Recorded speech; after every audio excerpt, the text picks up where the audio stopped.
Comment pourrais-je me détacher de ce que je n'ai pas encore vécu?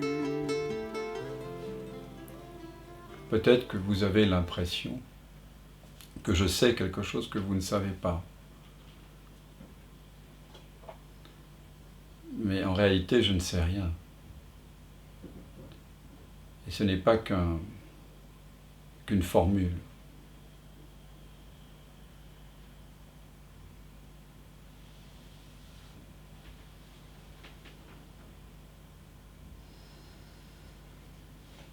Le non-savoir est ma demeure.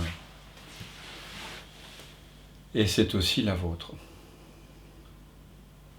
Toutes les grandes traditions mystiques évoquent ce non-savoir. Le non-savoir est déjà présent dans les magnifiques dialogues retracés par Platon de son maître Socrate, le Gorgias par exemple ou d'autres. Dans chacun de ces dialogues, Socrate invite son interlocuteur à aller au-delà de sa connaissance intellectuelle, remettre en question le sens de ce qu'il sait, pour l'amener au non-savoir. C'est ce qu'on appelle la maïeutique, l'accouchement.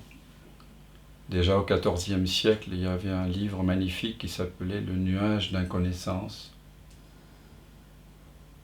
On disait que Dieu était entouré d'inconnaissance et qu'on pouvait y accéder que par la plus haute des trois parties de l'âme, celle en nous, où règne cette même inconnaissance. Il y a quelque chose en chacun de nous en ce moment qui sait qu'il ne sait pas, qu'il ne sait rien. Et quand vraiment, sincèrement, nous réalisons ce non-savoir, je ne sais pas un je ne sais pas, mais je continue à chercher, mais un véritable et profond je ne sais pas, là nous sommes aptes pour l'abandon. Nous devenons profondément réceptifs. Nous pouvons commencer alors à écouter, à sentir, à aimer, vraiment. Mais tant qu'on croit savoir, évidemment, on est encore dans la matrice. C'est tant qu'on croit encore être un individu qui existe dans le temps,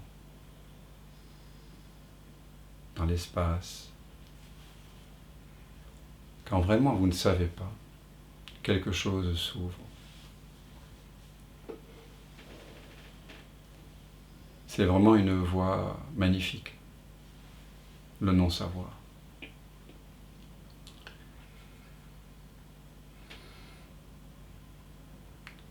Maître Eckhart parlait aussi de l'importance du Vergessenheit, en allemand qui signifie le fait d'oublier. Nietzsche nous parlera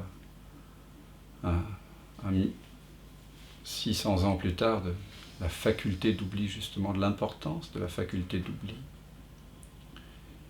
Mais dans la tradition de Maître Eckhart, qui est une tradition apophatique, négative, où on approche Dieu dans l'humilité du non-savoir, le Vergessenheit est essentiel.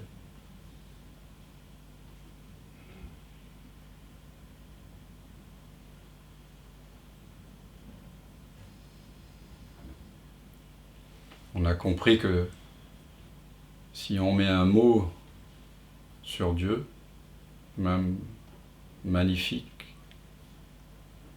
si on lui prête des qualités d'omniprésence, d'omniscience, d'omnipotence, c'est encore des mots.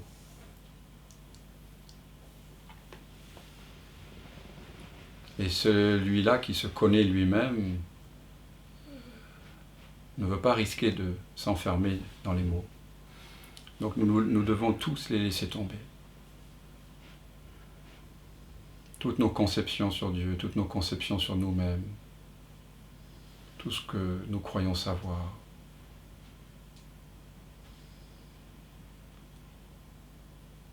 Nous entrons dans le satsang sans croyance, sans mémoire. Il y a juste besoin de la mémoire minimale pour pouvoir mener une conversation et remettre en question nos anciens concepts. Mais nous venons nus ici.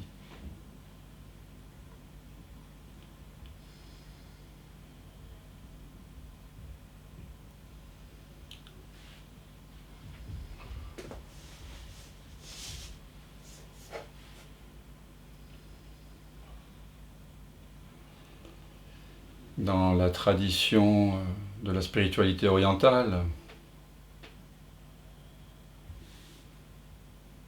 dans un certain bouddhisme, le non-savoir est aussi très important. Il y avait un maître bouddhiste, je ne sais plus son nom, qui disait que Asmurti était le sommet de la méditation. Smurti veut dire à la fois mémoire en sanskrit et attention. A est un privatif. Donc soyez sans mémoire et même sans attention. Asmurti.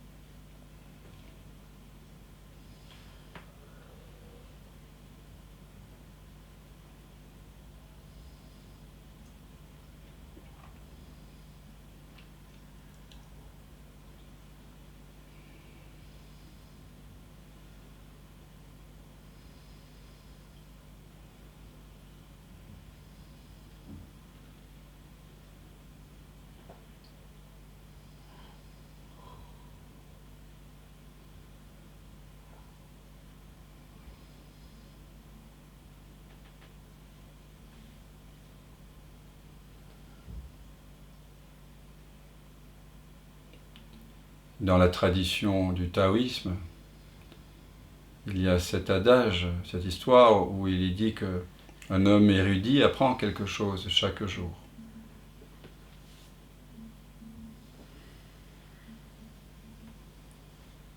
Mais le véritable disciple de la vérité désapprend quelque chose chaque jour,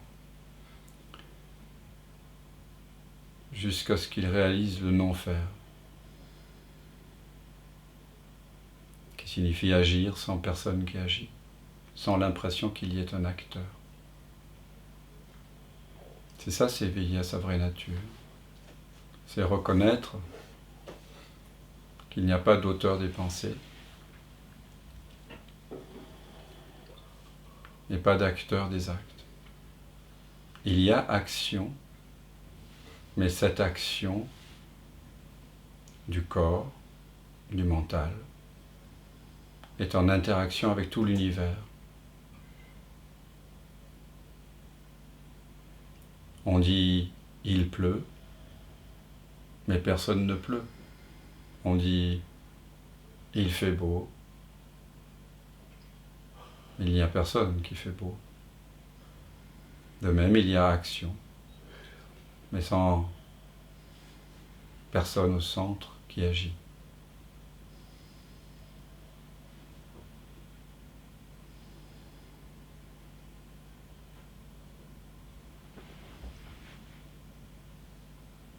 Le non-savoir est notre condition naturelle, à ne pas confondre avec l'ignorance, bien sûr.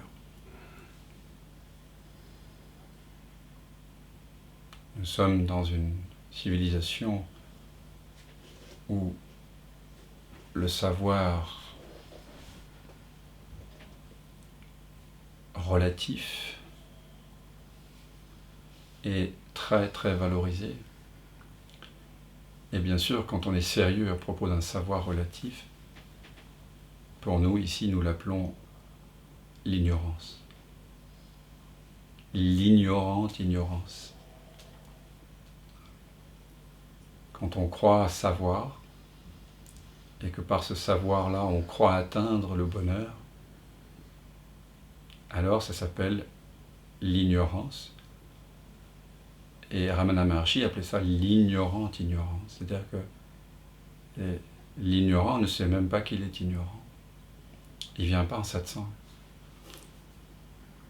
Car pour lui, il n'y a pas à remettre en question quoi que ce soit, sauf peut-être changer un peu les autres et le monde, pour qu'il s'ajuste à ses fantasmes. Mais ici, nous avons compris que cela ne fonctionne pas. Nous l'avons vu, vécu à maintes reprises. Mais le non-savoir, il est là, maintenant. Car au fond, on ne sait pas, n'est-ce pas, ce qui va se dérouler. Nous pouvons penser à des gens très proches, ou en parler comme s'ils étaient vivants. Mais peut-être sont-ils déjà morts à cet instant. Peut-être qu'une bombe nucléaire est en train de partir en direction de Paris. Ça s'appelait bien un Mamet. Mais c'est vrai. Ou une comète. Mais j'aime bien les films de fin de monde. Parce que quand il n'y a pas de futur, on arrête de prétendre savoir. On arrête là, les concepts. On arrête d'échafauder des châteaux en Espagne ou des châteaux de sable non duels. Non. Parce qu'au fond, on ne sait rien. Il y a cette histoire juive. Ils sont très forts pour les histoires, les juifs. Dans leur tradition. Il y a donc un rabbin qui fait sa même promenade depuis 40 ans. Tous les matins, il va à la synagogue où il officie. Tout le monde sait qu'il passe par là. Si on passe à 6h du matin, il n'y a pas un chat. Ce jour-là, il y a, je ne sais pas comment on dit, le shérif du village qui passe, qui a passé une nuit éméchée et qui vient de se disputer avec sa femme. Donc il y a une espèce de colère retenue en lui. Mais il voit le vieux rabbin qui se promène vers sa synagogue apparemment, et alors il essaie de faire bonne figure alors que la colère est en ébullition en lui, et il affiche un sourire vers le rabbin et lui dit « Où allez-vous, cher monsieur ?» Et lui de répondre « Je sais pas ». Alors là, la colère sous-jacente explose, parce qu'il a vraiment l'impression que le rabbin se fout de sa gueule. Parce qu'il lui dit, mais ça fait 40 ans que vous passez par là, vous faites le même chemin, et vous prétendez ne pas savoir où vous allez. Moi, je vais vous apprendre à répondre comme ça au shérif. Donc il le prend par le collet et il l'amène en prison. Dans sa prison, là, le rabbin se laisse traîner. Puis à un moment donné, ils échangent un regard, quand ça s'est un peu calmé, et le rabbin, il dit, tu vois, je sais pas.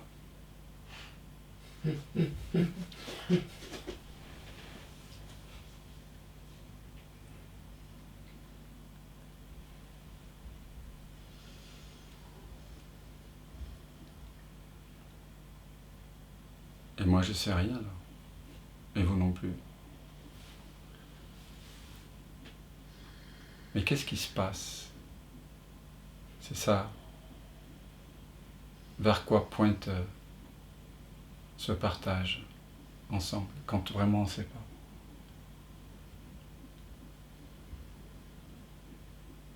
Quand vraiment, vraiment, on ne sait pas. Parce que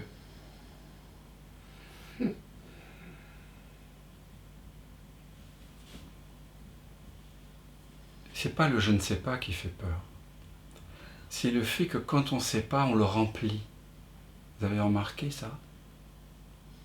Quand on ne sait pas, on remplit le je ne sais pas par plein de choses, par plein de pensées. Parce qu'il y a un endroit où ça angoisse. Le mental, c'est le mental qui s'angoisse. Le je ne sais pas, il n'est pas angoissé.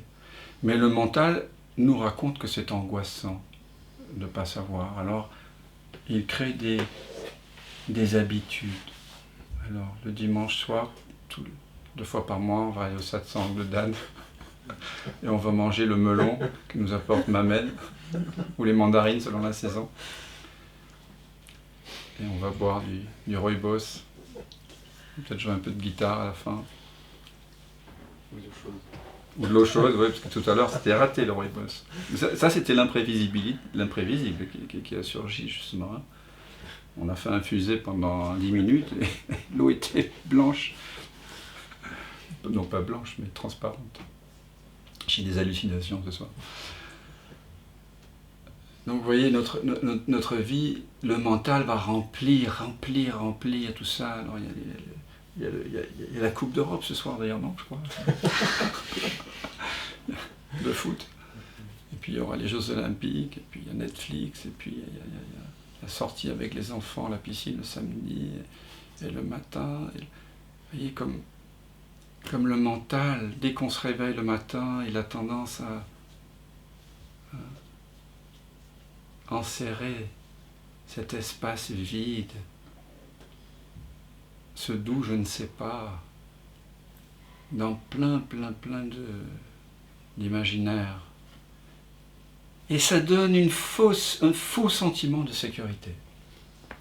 Parce que c'est évidemment, plus on a d'habitude, on voit bien les gens qui ont beaucoup d'habitudes et qui ont du mal à les remettre en question, vous voyez que on appelle ça les gens un peu psychorigides, vous voyez, la fourchette elle doit être à gauche, à 5 cm de l'assiette et pas là, etc. Vous voyez, et chacun d'entre nous, bon, nous avons une part de psychorigidité.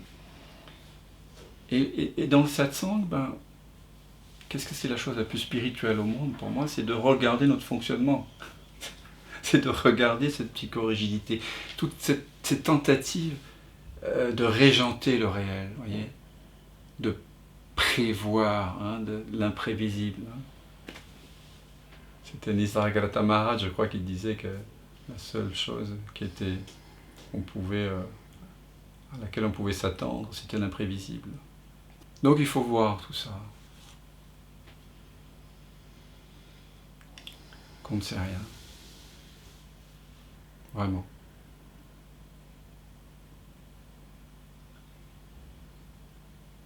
Qu'en est-il de la mort? Vous savez que votre corps va mourir bientôt. Quand on ne sait pas, parce que la mort on ne sait pas, non? Est-ce que quelqu'un peut retourner de la mort? On nous raconte des salades, des histoires de NDE, que sais-je, je ne sais pas. Moi je parle de la mort dont on ne revient pas. Celle-là. Hein, quand Jésus quand son cadavre renaît, c'est métaphorique. Hein. Les cadavres ne renaissent pas. Non, quand on parle de renaissance, de crucifixion, de résurrection, on parle évidemment du fait que de l'éveil, ce qu'on appelle l'éveil, l'illumination, la reconnaissance de ma vraie nature atemporelle. Et c'est ça à quoi on s'invite ici. Hein. On s'invite à cette mort de l'illusion. On s'invite, comme disait le prophète, mourrez avant de mourir. Hein. On est là ce soir pour mourir. C'est pas demain la mort, c'est maintenant. Mais voyez que véritablement on ne sait rien à propos de la mort, mais on adore se raconter des histoires par rapport à ça. Alors ça peut être les histoires d'enfer ou de paradis, de karma ou voilà, ou de tunnel NDE, ouais c'est ça, ou de lumière blanche, ou simplement, alors si vous êtes vraiment un physicaliste à fond, simplement la dispersion des atomes dans l'univers. Mais en tout cas, on se raconte des histoires, non? Vous n'avez jamais raconté des histoires par rapport à la mort? Si, moi aussi. Alors qu'en fait, on ne sait pas. Ça, c'est le résultat du mental angoissé qui veut se rassurer, quoi. S'il n'y avait aucune histoire, si vraiment on ne savait pas, sentons ce que ça fait que de ne rien savoir. Vraiment.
Je ne sais pas vous, mais moi, au contact ou en réalisant que je ne sais rien, il y a ce que certains bouddhistes du Dzogchen appellent le chant de félicité.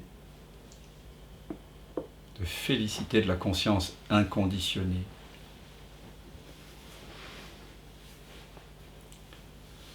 Ne sentez-vous pas une plénitude?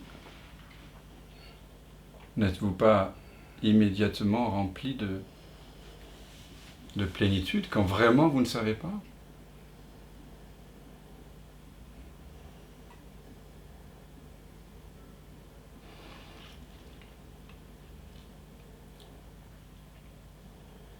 Vous êtes libre du savoir, libre de la pensée, et la pensée, elle sert à mesurer le changement,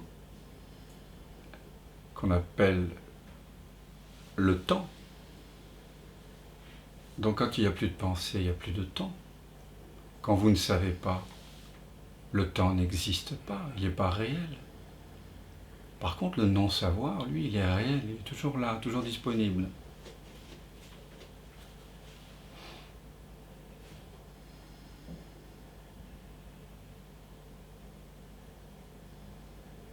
Il accueille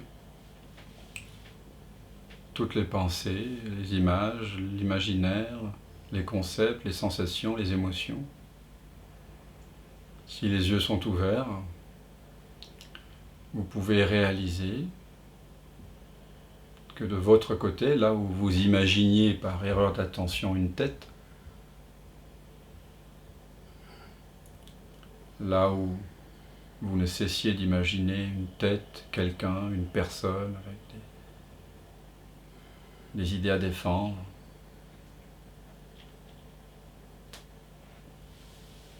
quelqu'un qui s'attend à ce qu'on le reconnaisse, à ce qu'on l'aime, etc. Vous découvrez un grand espace ouvert, comme moi, de non-savoir.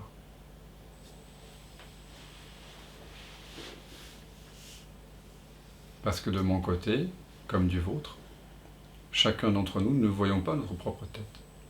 Il nous faut l'imaginer, prétendre savoir qu'il y a une tête, mais sans cette prétention à savoir qu'il y a une tête. Du côté de chacun, là où vous vous trouvez maintenant, il n'y a pas de tête au-dessus de vos épaules. Il y a un grand ouvert, un grand espace transparent, dans lequel la pièce, les objets, les amis présents,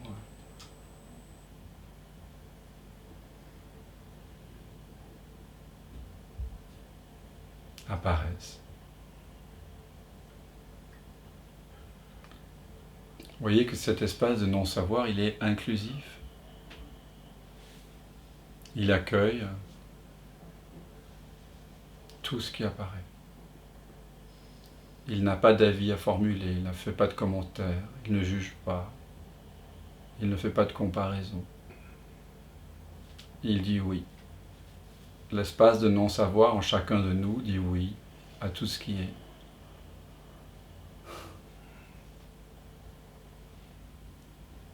Il n'a pas de mécanisme de résistance. Donc, cet espace d'inconnaissance en chacun de nous, c'est la plus haute reconnaissance, en réalité. Ce n'est pas de l'ignorance.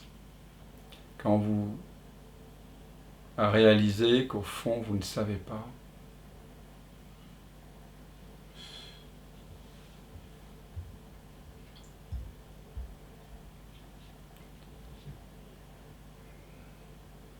vous coïncidez avec vous-même.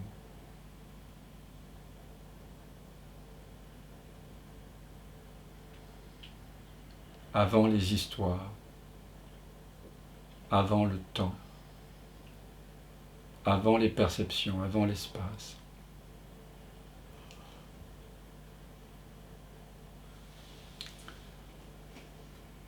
Je me souviens qu'un jour j'avais écrit un poème dont le titre était « Inconnu, reconnu ».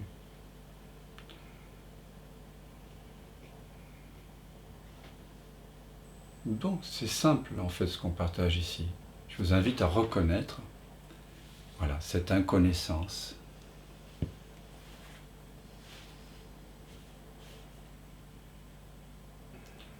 Et puis vous découvrez, mais faites-moi savoir si ce n'est pas le cas,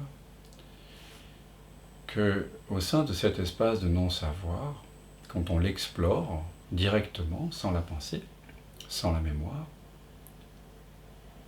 on voit qu'il y a une paix. Il y a une évidente acceptation de tout ce qui apparaît dans cet espace. On voit que cet espace d'inconnaissance est paradoxalement un espace de connaissance, c'est-à-dire c'est l'espace de conscience aussi que je suis, que je me sens être au plus profond de moi-même, avant même d'être une femme, un homme, vieux, jeune, d'avoir un âge, d'avoir un métier, d'avoir une famille, d'avoir une histoire, d'avoir des préférences, d'avoir un caractère, d'avoir des désirs, d'avoir des peurs. Avant tout ça, il y a cet espace d'inconnaissance.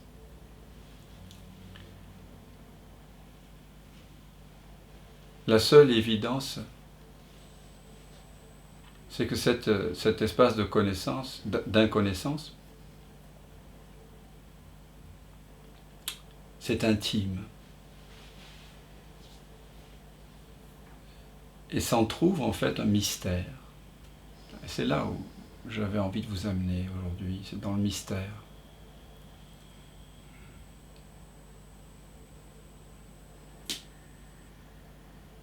Je ne sais plus qui c'est qui le disait, je ne sais pas si c'est Osho Rajneesh qui disait que la vie n'est pas un problème à résoudre, c'est un mystère à vivre. En tout cas, bon, ça dit bien ce que ça veut dire. Le mystère, ce n'est pas un secret. Jean Kelevitch, un philosophe que j'aimais beaucoup, qui a beaucoup écrit sur la musique et le silence, la musique de Debussy, de Fauré, des musiciens que j'aime beaucoup, que j'ai interprétés. Jean Kelevitch, il disait que il y avait une grande différence entre le secret et le mystère. Le secret, c'est quelque chose que l'on peut découvrir comme une sorte de code, vous voyez. Quelque chose qui est caché. Voilà, qui est caché, voilà, mais il y a l'idée qu'on peut le trouver quand même de façon mentale. Alors que le mystère, ça restera toujours un mystère. Si on vous donne un secret, vous trouverez quelque chose. Mais si on vous donne la clé du mystère, vous n'ouvrirez pas de porte vers quelque chose. Vous plongerez plus profond encore dans le mystère. Et c'est pour ça que Maître Eckhart parle de ce fond sans fond, du mystère, du non-savoir, du Vergessenheit. Je vous invite à plonger dans ce mystère. C'est le mystère d'être. C'est incroyable qu'il y ait quelque chose plutôt que rien, et surtout qu'il y ait de l'être, qu'il y ait en nous quelque chose qui n'est pas quelque chose, mais qui se reconnaît comme étant en train d'être, et dont le premier mot, la première phrase serait je,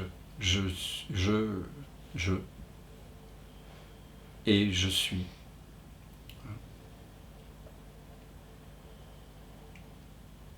Et c'est un absolu mystère. Plonger dans le mystère. Et laisser ce sentiment d'être se confondre avec l'être.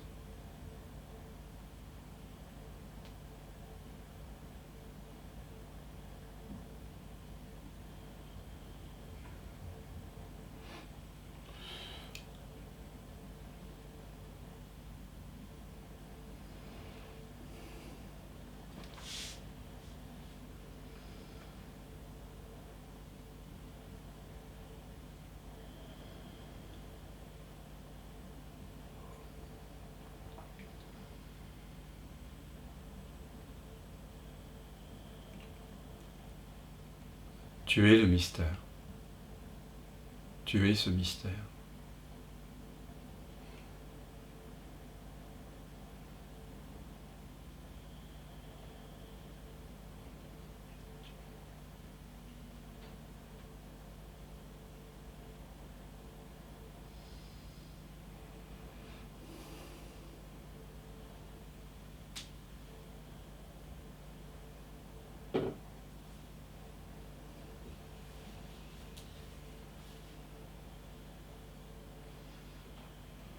Donc ce soir, abreuvons-nous du parfum du mystère. Soyons le mystère. Et vivons, célébrons ce mystère ensemble et vivons à partir de cet absolu mystère.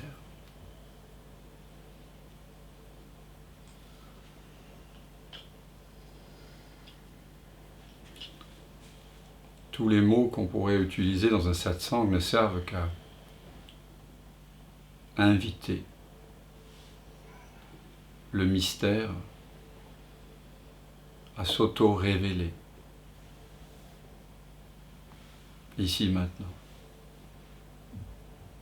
à chacun de nous, en chaque un.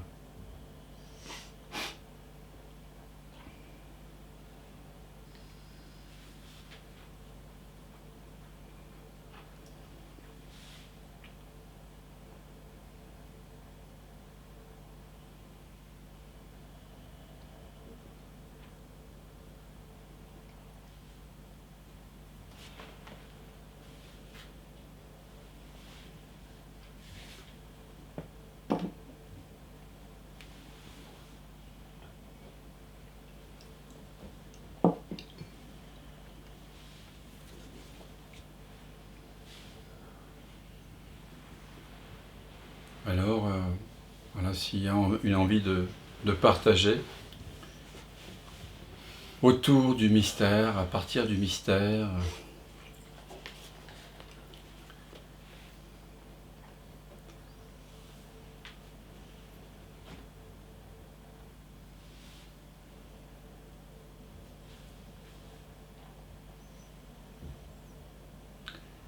et s'il y a encore la moindre prétention à savoir, la moindre once de sérieux, alors je me ferai une joie de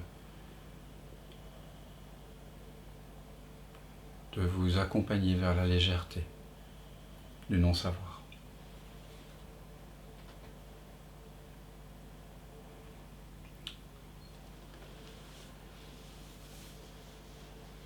Et nous pourrons ensemble passer du sentiment de manque à la plénitude.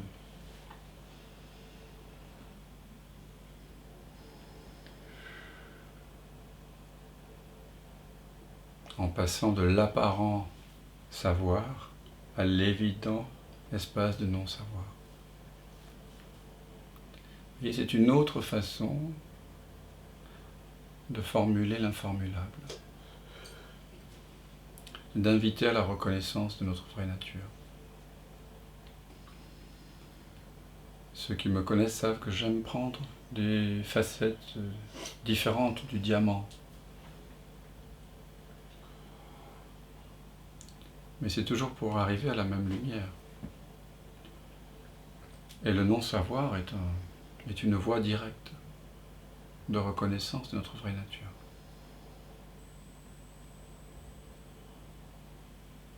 Il y a d'ailleurs sur ma chaîne vidéo, sur YouTube, 5 vidéos où j'accompagne des gens dans un jeu que j'ai intitulé Du sentiment de manque à la plénitude, où vous verrez le visage, pour vous y retrouver, d'une autre personne que j'accompagne directement. Lorsque la personne croit qu'il lui manque quelque chose, vous verrez son visage tendu, crispé, le regard un peu opaque. Au bout de 5-10 minutes, une demi-heure parfois, l'accouchement dépend de chaque personne et c'est toujours quelque chose de vivant. Vous verrez à un moment donné, quand la personne le mental de la personne énonce le véritable je ne sais pas, vous verrez la lumière transfigurer le visage, la lumière de l'éveil. Ce n'est plus la personne qui regarde, c'est Dieu qui regarde à travers elle. Ça se voit. Alors j'ai voulu faire cette pratique parce que je voulais donner à voir ce que l'on voit dans le visage d'un être humain quand il rayonne de ce non-savoir. Parce qu'on rayonne quand on ne sait pas, on rayonne quand on écoute, parce que du coup, on laisse passer la lumière. Cette lumière n'est pas personnelle. Et au départ, j'avais imaginé faire une chaîne avec que ce genre de jeu de révélation. C'était il y a une dizaine d'années. C'était un regard qui m'avait vraiment touché au cinéma. Le regard de Ingrid dans ce chef-d'œuvre de Carl Theodor Dreyer, qui est un film danois de 1955 qui s'appelle Oel, Ordet, prononcé en français, qui signifie la parole, qui est un film absolument extraordinaire. Kubrick considérait Dreyer comme un des plus grands cinéastes de tous les temps, c'est dire. Et dans ce film, il y a une véritable révélation mystique. C'est sur la foi. Et à la fin, on voit le visage de Ingrid illuminé par la foi. Et elle dit ce mot, livet. Ça veut dire la vie en danois. Livet. Je ne vous raconte pas pourquoi elle a ce regard-là. Vous devrez regarder le film.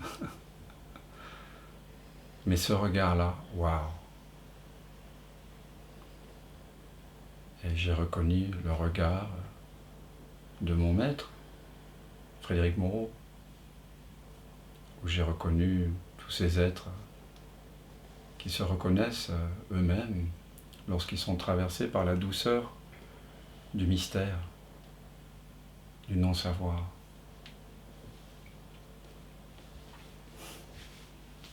Il y a une douceur, non? Qui est là. Et il y a aussi, ça réchauffe et ça rayonne. Ça nous remplit. On est rempli, mais on ne sait pas de quoi. Et c'est pas grave. Mais c'est là. Waouh! Vous pouvez pas dire que c'est pas là, quoi.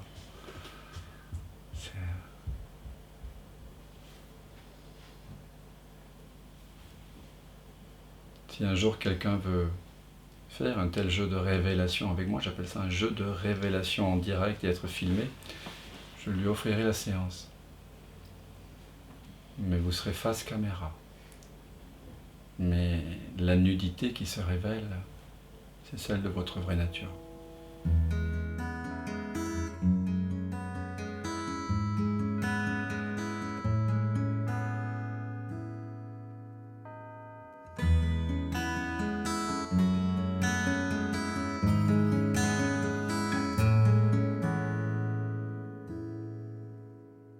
Présence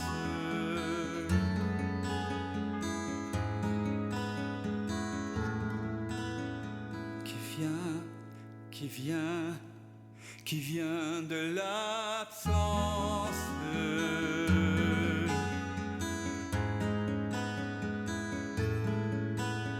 qui se rêve présent, s'il donne naissance à ce grand rêve qu'est l'univers et que l'on nomme la vie. Mais la vie, c'est quoi? C'est quoi? La vie n'est que danse et vie dans cette l'unique présence. Et tout prend naissance en toi qui jamais ne commence. Ta-da-da-da.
maintenant que ça commence. Je m'émerveille en ce silence, tout naît, tout meurt dans la présence.